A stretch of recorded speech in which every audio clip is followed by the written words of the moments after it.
నమస్తే. Welcome to my channel Vedageetha. ఈరోజు తిక్కన రచించిన ఆంధ్ర మహాభారతం భీష్మ పర్వము 5వ భాగం.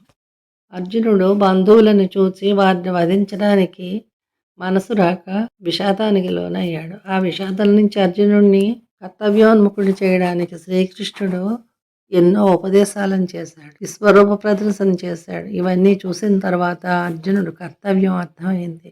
అర్జునుడు తనలో అజ్ఞానము మోహం నశించిపోయిందని చెప్పి తాను యుద్ధం చేస్తానని, తన కర్తవ్యాన్ని తను నిర్వహిస్తానని శ్రీకృష్ణునితో చెప్పాడు. కృష్ణార్జునులు ఇద్దరు యుద్ధరంగానికి వచ్చారు. మొదటి రోజు యుద్ధం ప్రారంభమైంది. భీష్ముని నాయకత్వంలో కౌరవ సైన్యం ముందుకు వచ్చింది. భీమసేనుని ముందు పెట్టుకుని పాండవ సైన్యం యుద్ధరంగంలో భీష్ముని ఎదురుగా నిలబడింది. భీష్ముడు దుర్యోధనుని ప్రోత్సాహంతో ద్రోణకృపాస్పర్ధామలు, దుర్యోధనుని తమ్ములు వివింసతి, దుర్ముఖుడు మొదలైన వారు తనను అనుసరించి రాగా విపరీతంగా విక్రమించి పాండవ సేనను చెండాడుతున్నాడు. అర్జునుడబ్డు భీష్ముగని అగ్గలికన్ గుణరావ సంగమ స్ఫూర్జిత దేవతత్తరవ శోభితుడైరణకేళి కౌతుకావర్జిత చిత్తవృత్తి అనివార్య పరాక్రమలీలదాక అత్యూర్జిత రౌద్రమయ్యే బహుళోగ్రమహాస్త్రగతాగతంబులన్. ఆ సమయంలో అర్జునుడికి భీష్ముడికి మధ్య భీకరమైన పోరాటం జరిగింది. అర్జునుడు గాంధీవ ధనుస్సు యొక్క అల్లెత్రాటిని మ్రోగించాడు. తన శంఖం దేవదత్తం పూరించాడు. ఆ ధ్వనులకు దిక్కులు పిక్కటిల్లాయి. అర్జునుడు యుద్ధక్రీడయందు వేట్క కలవాడే అడ్డులేని పరాక్రమంతో భీష్ముడిని తాకాడు. వారిద్దరి మధ్య రౌద్రరసం తాండవించింది. సాత్యకి కృతవర్మ, కోసలరాజు అయిన బృహద్బలుడు అభిమన్యుడు ద్వంద్వ యుద్ధాలకు తలపడ్డారు. యుధిష్ఠరుడు శల్యుడు యుద్ధం చేస్తున్నారు. అలాగే భీమసేనుడు భీష్మునితో తలపడ్డాడు. యుద్ధం సంకులంగా సాగుతుంది. నకులుడు దుశ్శాసనంతో యుద్ధం చేస్తున్నాడు. అంతక విక్రముండు మహిమాస్పదమూర్తి భుజంగ కన్యకా సంతత కీర్తనీయ బలశాలి కిరీటి తనూభవుండి రావంతుడు బాహుగర్వధనవంతు శృతాయుదాకే వారలత్యంతరయంబునన్ విరధులైరి పరస్పర బాణఘట్టనన్.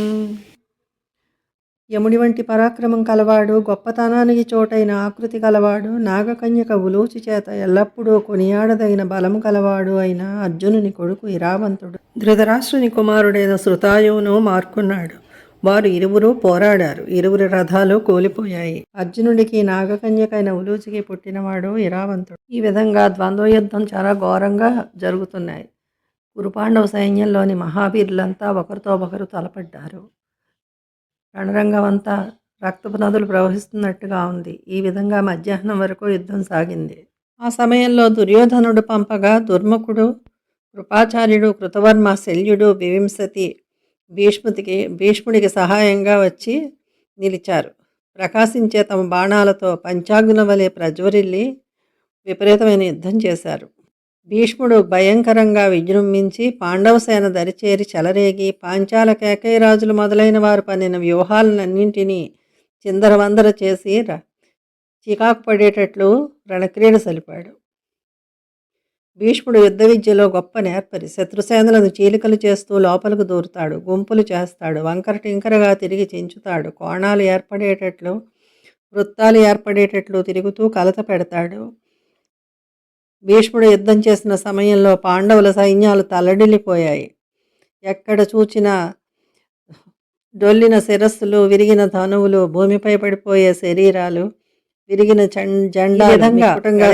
రుద్రుని వలె భీష్ముడు చెలరేగిపోతూ ఉంటే ఎదుర్కొనే వీరులు లేక పాండవ సైన్యం చెదరి శుష్కించిపోయిన సమయంలో అభిమన్యుడు బంగారు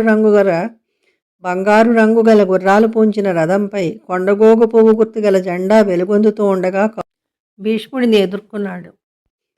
అభిమన్యుడు వస్తూనే శల్యుడిపై 5 బాణాలు ప్రయోగించి నొప్పించాడు. కృతవర్మను ఒక బాణంతో నొప్పించి వాడి బాణంతో దుర్ముఖుని రథసారథిని సంహరించాడు.